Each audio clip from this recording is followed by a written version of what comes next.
Nosotros como médicos todos los días estamos expuestos a múltiples dudas y mientras más dudas hay, creo yo que mejor lo estamos haciendo, ya que no se plantea interrogantes y todo les sale fácil, yo creo que hay que replantearse. Entonces yo les quise poner un ejemplo, que es un ejemplo, ¿verdad? O sea, pueden haber ejemplos de situaciones por este. Una paciente, por ejemplo, con cefalea, que pueden tener ustedes en la urgencia, que está tomando anticonceptivos orales como datos, ¿ya? Entonces ahí nos puede hacer un clic de que puede haber alguna relación entre el anticonceptivo oral y la cefalea y también que genera un riesgo añadido, ¿no es cierto? Además, nos llega la voz entre toda la vorágine de la urgencia que la paciente es hipertensa. O sea, ahí recién nos fijamos cómo está la presión arterial. ¿Ya? Nos preguntamos, ¿le damos analgésicos al tiro a esta pobre señora que grita de dolor o vemos si es algo más grave? Y entre medio, la enfermera de urgencia nos grita, doctora o doctor, la paciente no puede hablar, se quedó sin hablar de un momento a otro. Entonces yo les puse aquí que nosotros como médicos estamos siempre sometidos a decisiones súper rápidas, ¿ya? Entonces, alguien grita por ahí, el colega que está de turno con nosotros, hay que hacer un escáner ahora, ¿ya? ¿Qué hacemos en el fondo? Y estamos siempre en todas las especialidades, ya sea en el hospital o en la consulta externa, donde sea, estamos expuestos a esto todos los días.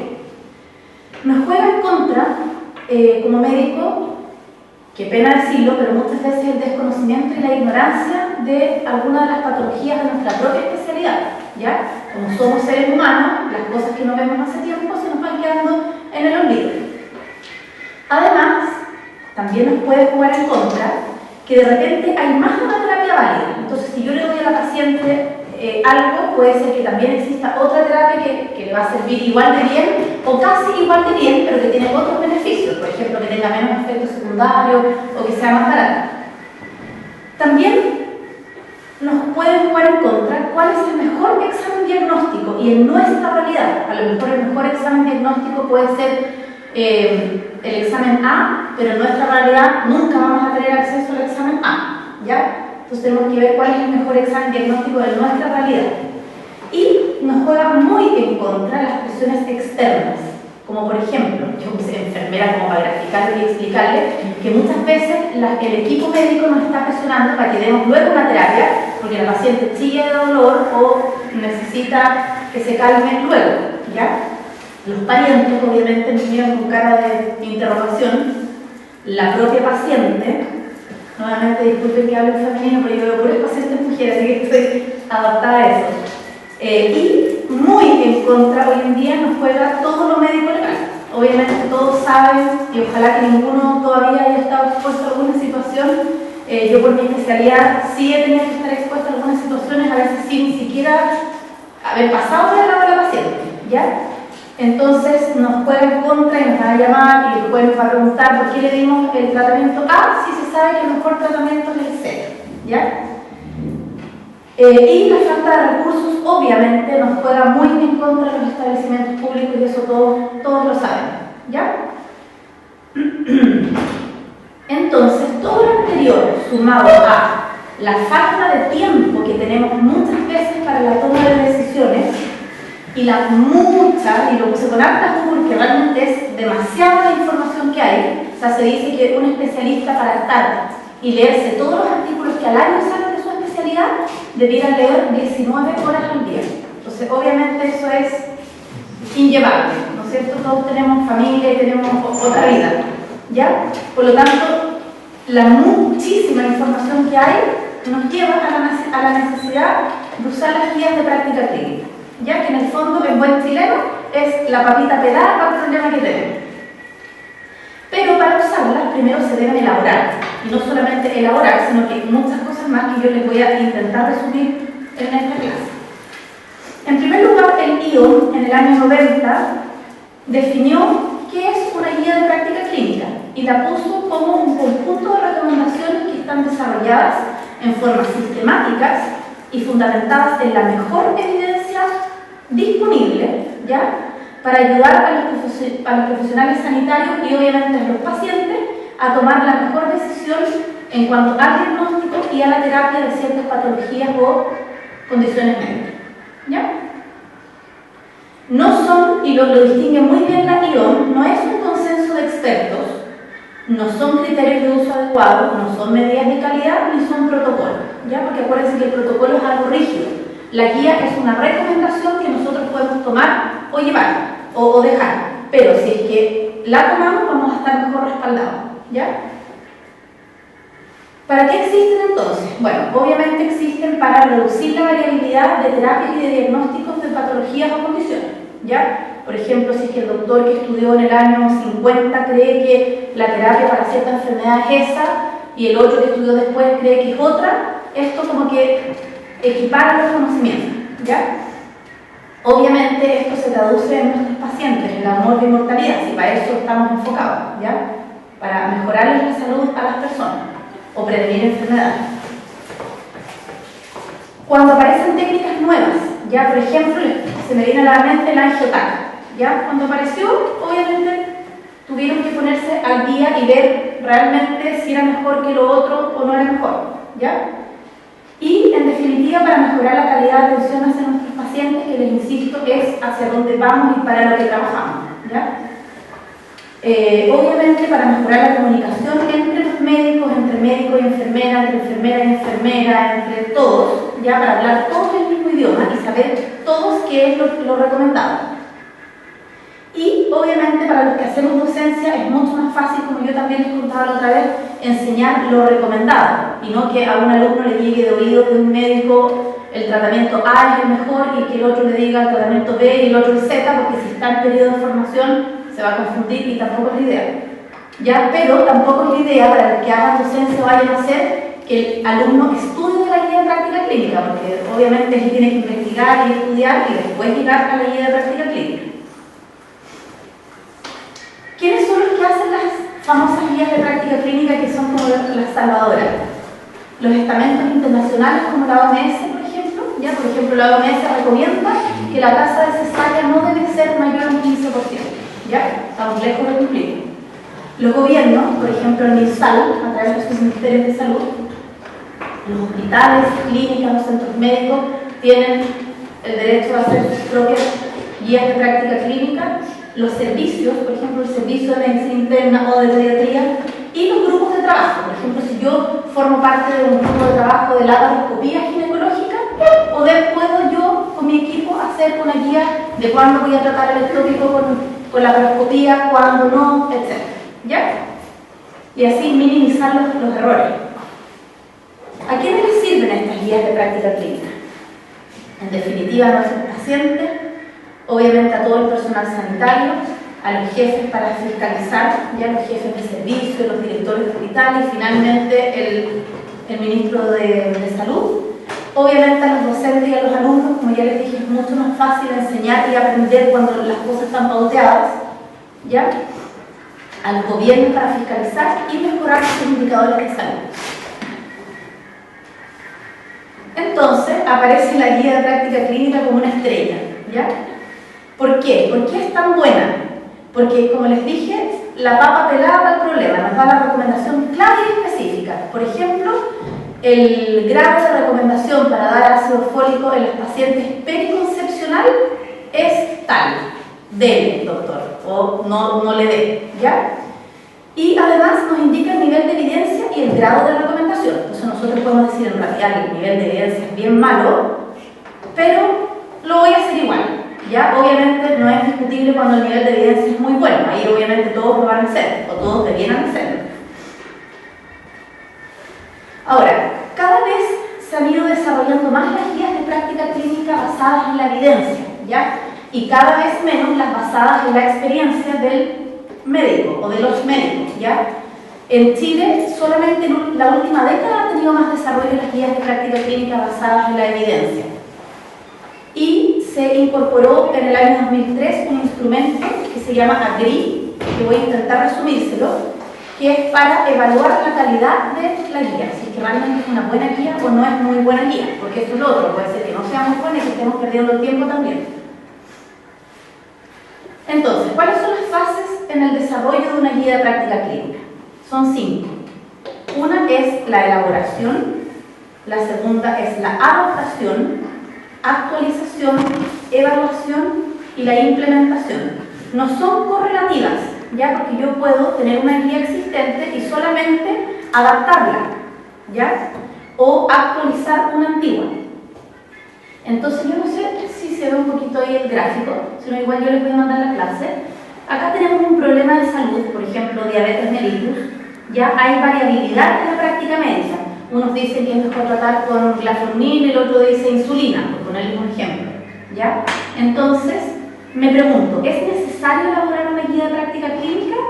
Si mi respuesta es sí, yo realizo la práctica clínica, la guía de práctica clínica, la elaboro, ¿ya?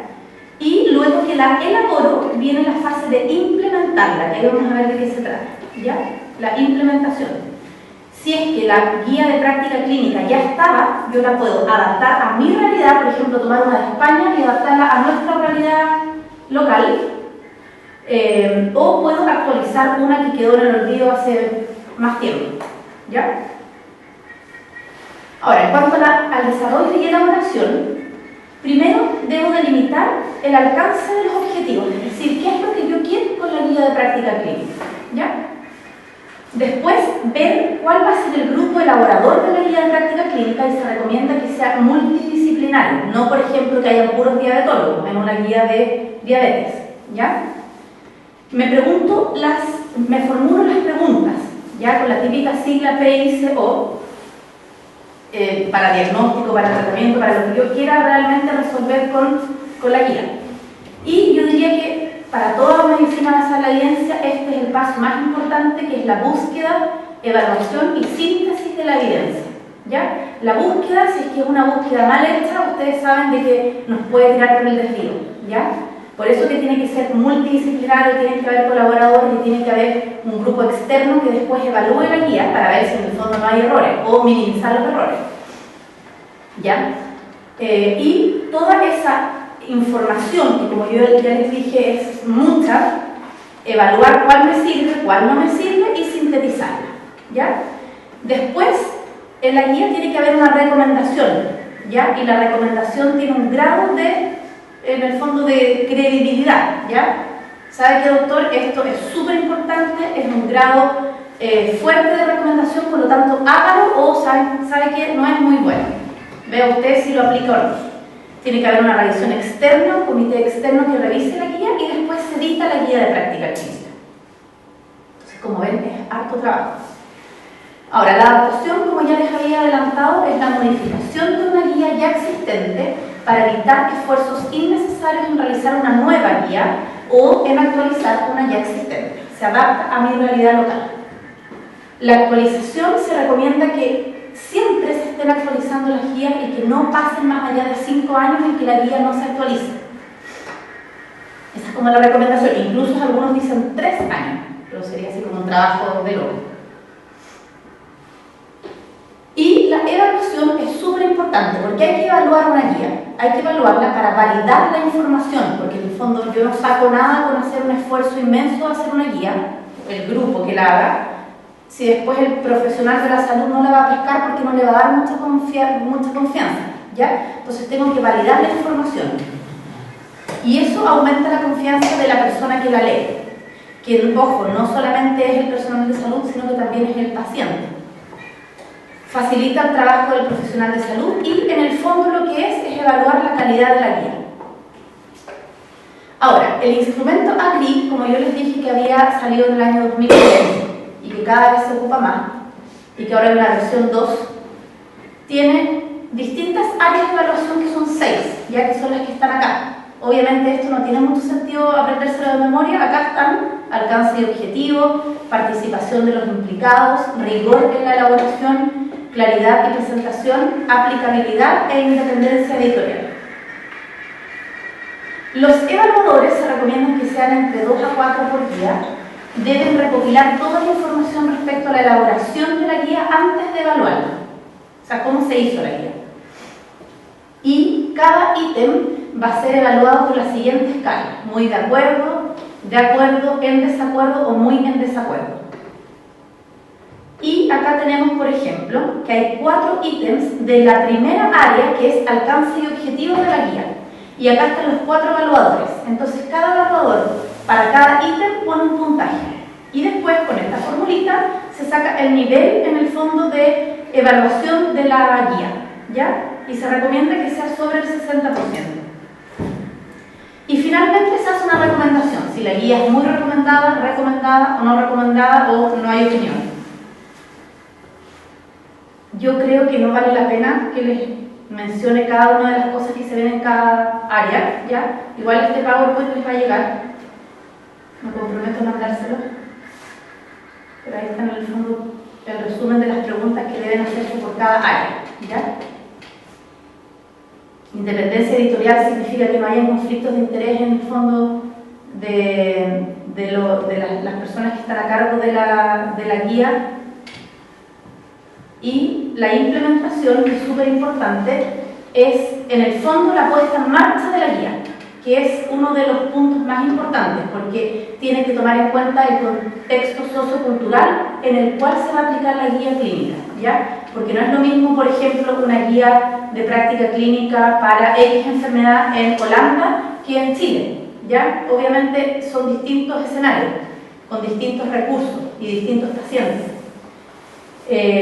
Y ver también las costumbres del personal de salud, y hay que poner énfasis en las barreras y en los facilitadores para llevar a cabo la implementación de la guía clínica, ¿ya? Esa es la página de España, ¿la conocen? Si ustedes necesitan saber qué es lo que tiene España, por ejemplo, para diabetes, parto prematuro, lo que se les ocurra, se meten ahí y buscan en catálogo y están las guías, y ustedes las pueden bajar, ¿ya? Por ejemplo, bueno, y también tenemos las del MinSal, que están adecuadas a nuestra realidad.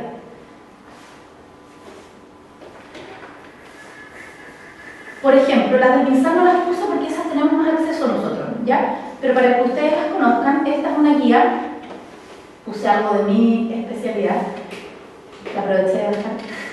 Es una guía de práctica clínica de atención en el embarazo y en el puerperio, o sea, ultra amplio. De hecho, tiene casi 500 páginas, ¿ya? Uno puede ir leyendo por partes, obviamente, por ejemplo, parto podal, presentación podal, ¿ya? ¿Y qué es lo importante al fijarse en el fondo? Que yo creo que uno hasta este momento no se fija mucho en las guías, quiénes son los autores y colaboradores, ¿ya? ¿Qué especialidades tienen, dónde trabajan? ¿Ya? ¿Cuál fue el comité experto en el fondo, multidisciplinario? ¿Quiénes hicieron la revisión externa? Ya se fijan que todo eso tiene que salir en una guía. Y las recomendaciones, por ejemplo, de la consulta preconcepcional. Acá hay varias recomendaciones. Siempre parten las guías como de lo general y después se van cada vez más a lo específico, ¿ya? Siempre fíjense cómo se hizo la metodología de búsqueda de la evidencia. Yo creo que uno en general nunca se fija en eso, pero es importante, ¿ya? Y acá tenemos, por ejemplo, el resumen de la evidencia para medir el nivel de urea en sangre de la mujer embarazada. Eso no se mide nunca, ¿ya? A no ser de que tenga alguna alteración previa, pero en general en una paciente sana no se mide, ¿ya? Entonces acá ponen, por ejemplo, la evidencia es de muy baja calidad, y ponen acá los españoles: no se dispone de estudios que hayan evaluado la utilidad de determinar los niveles de urea en sangre en las mujeres embarazadas sin riesgo de sufrir complicaciones durante su gestación. Entonces, la recomendación es, se sugiere no determinar de manera rutinaria el nivel de urea en sangre en mujer embarazada. Entonces, si es que el doctor más viejito les dice: pero hijita, mide la urea a la paciente, ustedes tienen un respaldo como para decirle: doctor, ¿para qué? ¿Ya? Acá tenemos también otra recomendación. Por ejemplo, se sugiere ofrecer a la mujer embarazada la posibilidad de inducir el parto en el momento que se considere más adecuado a partir de la semana 41 y antes de alcanzar la semana 42 de gestación, después de informar sobre los beneficios y riesgos de la inducción. Pero el nivel de evidencia es modelado, sin embargo todos nosotros igual lo hacemos, ¿se fijan? O sea, no es algo tajante, sino que es una recomendación, ¿ya? Y eso sería, creo. Eso. Las revisaron las cosas porque esas todos tenemos más la luz, si alguien puede ser desde afuera.